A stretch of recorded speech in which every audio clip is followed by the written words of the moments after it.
Hello friend, नमस्कार। स्वागत है आपका आपके अपने चैनल बीएम टेक पर। आज हम लोग एक अलग टॉपिक पर बात कर रहे हैं। बहुत ही इम्पोर्टेंट टॉपिक है। वह कौन सा टॉपिक है, चलिए उसके विषय में थोड़ा सा डिस्कस करते हैं और इसके बाद जो है उसका पूर्ण डिस्कस करेंगे। और अगर आपको यह वीडियो पसंद आए तो निश्चित रूप से लाइक कीजिएगा, चैनल को सब्सक्राइब कर सकते हैं। तो चलिए आगे बढ़ते हैं और बताते हैं वह कौन सा इम्पोर्टेंट टॉपिक। देखिए, वह इम्पोर्टेंट टॉपिक है पीएफ पेंशन का पैसा कम आया। ठीक है, तो वह कम क्यों आया और अगर कम आया तो क्या करें, यह दो पॉइंट जो है मुख्य रूप से बनता है।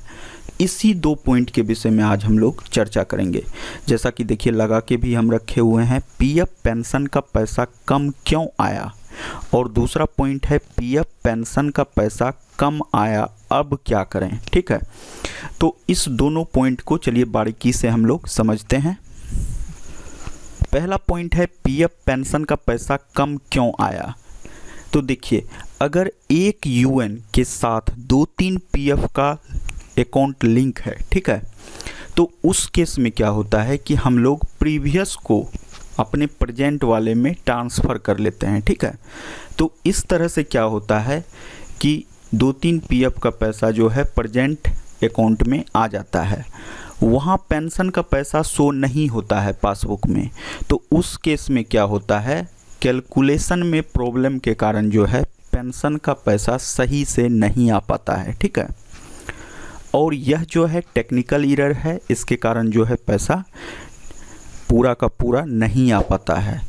और कुछ कारण है जैसे कि वेज का जो है उसमें देखा जाता है कि आपका लास्ट वेज क्या था, ठीक है, उसमें पीएफ कितना कटा है, तो उस केस में कैलकुलेट करके जो है पेंशन का अमाउंट दिया जाता है। तो अगर पेंशन का पैसा आप लोगों का 5,000 से अधिक कमाया है, ठीक है, तो उस केस में हम लोग निश्चित रूप से इस पर जो है क्लेम करेंगे, आगे बढ़ेंगे, क्योंकि 5,000 मामूली रकम नहीं होती है और 5,000 से अगर अधिक है तब ही यह प्रोसेस कीजिएगा। अगर 5,000 से कम है, 3-4 हज़ार रुपया है, तो उस केस में जो है करने से फ़ायदा नहीं होगा। ठीक है, तो चलिए इसमें जो है मुख्य रूप से जो है कम क्यों आया, तो उसका एक रीज़न यह है कि एक यूएन में 2-3 पीएफ अकाउंट जब लिंक रहता है तो वहाँ कैलकुलेशन प्रॉब्लम के कारण पैसा नहीं आ पाता है पेंशन का पूरा। और टेक्निकल एरर के कारण कभी कभी सिंगल अकाउंट में भी, सिंगल अकाउंट आपका है फिर भी उसमें अगर 30,000 रुपया दिख रहा है तो उसमें कम आ रहा है, तो ऐसा भी प्रॉब्लम देखा गया है। तो इसका क्या सॉल्यूशन है, ठीक है, तो चलिए हम लोग सॉल्यूशन को थोड़ा सा देख लेते हैं। पीएफ पेंशन का पैसा कम आया अब क्या करें। मान लिया जाए अगर पेंशन का पैसा तो कम आ गया, 5,000 से अधिक कम है, तो उस केस में हम लोग क्या करेंगे। देखिए, एक बार फिर से क्लेम कीजिए।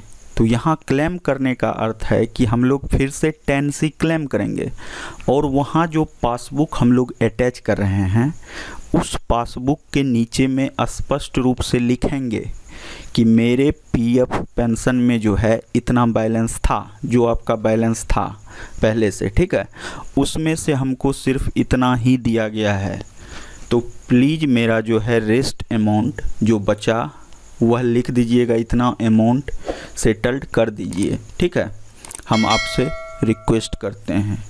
ऐसा लिख के निश्चित रूप से उस पासबुक की कॉपी या चेकबुक की कॉपी जो अटैच कर रहे हैं उसके साथ साथ इसको भी अटैच करके उसमें सबमिट कर दीजिए। ऐसा करने से जो है क्लेम सेटल्ड होने की संभावना रहती है। 100% हम सिक्योर नहीं हैं, क्योंकि हम लोग खुद जो है 10 क्लेम ऐसा किए थे, उसमें से मात्र 2 क्लेम जो है इस तरह के प्रोसेस करने से सेटल्ड हुआ था। और जितना भी हम लोग प्रोसेस आपसे शेयर कर रहे हैं, यह सारा प्रोसेस जो है किया हुआ है और प्रोसेस में जो सफलता मिली है उसके आधार पर वीडियो बनाया जा रहा है। ठीक है, ऐसा नहीं है कि फॉल्स डिटेल्स है। दूसरा है, अगर इससे नहीं होता है तो फिर आप लोग पीएफ ग्रीवांसेज राइज कीजिए।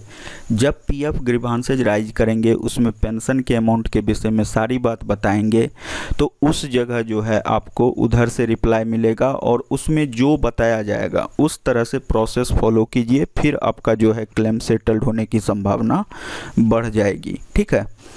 अगर मान लिया जाए पीएफ ग्रीवांसेस से भी वैसा संतुष्टि वाला जवाब नहीं मिलता है, तो उस केस में हम लोग आरटीआई फाइल करेंगे। ठीक है, आरटीआई फाइल करेंगे और उसमें भी सारी बातें हम लोग स्पष्ट रूप से बताएंगे कि इतना पेंशन का पैसा था, उसमें से इतना जो है सेटल्ड हुआ, रेस्ट अमाउंट कहाँ गया, तो प्लीज़ मेरा रेस्ट अमाउंट जो है सेटल्ड कर दीजिए। आरटीआई में जैसे ही आप लोग आरटीआई राइज कीजिएगा तो उधर से रिप्लाई आएगा और उस रिप्लाई में जो निर्देश दिया जाएगा, आपको जो बताया जाएगा वह प्रोसेस फॉलो कीजिए, आपका जो है क्लेम सेटल्ड होने की संभावना बढ़ जाएगी। 100% हम नहीं कह सकते हैं कि क्लेम आपका सेटल्ड हो जाएगा, लेकिन यह प्रोसेस करने से हम बताए अभी आपको 10 में से 2 क्लेम जो है सेटल्ड हुआ था फर्स्ट प्रोसेस करने से। ठीक है, 10 के लमसम जो है 10 या 9 था, हमको पूरा एग्जैक्ट याद नहीं आ रहा है।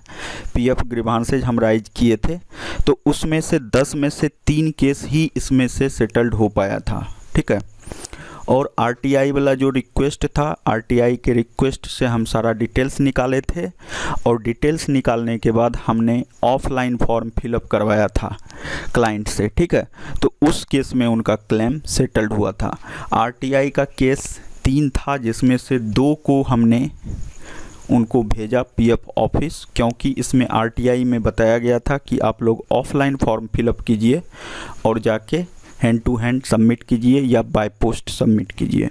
तो वो बंदा जो था, 2 क्लाइंट मेरा था, वो हैंड टू हैंड जाके पीएफ ऑफिस में क्लेम सबमिट किए थे, क्लेम फॉर्म 10C।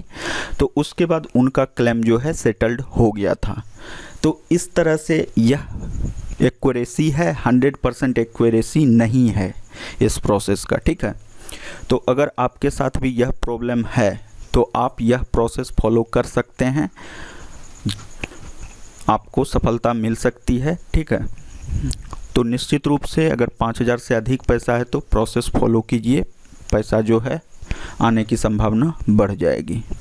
तो चलिए मिलते हैं नेक्स्ट वीडियो में फिर नई जानकारी के साथ, इसी तरह के इम्पोर्टेंट टॉपिक के साथ। चलिए मिलते हैं, बाय बाय, जय हिंद।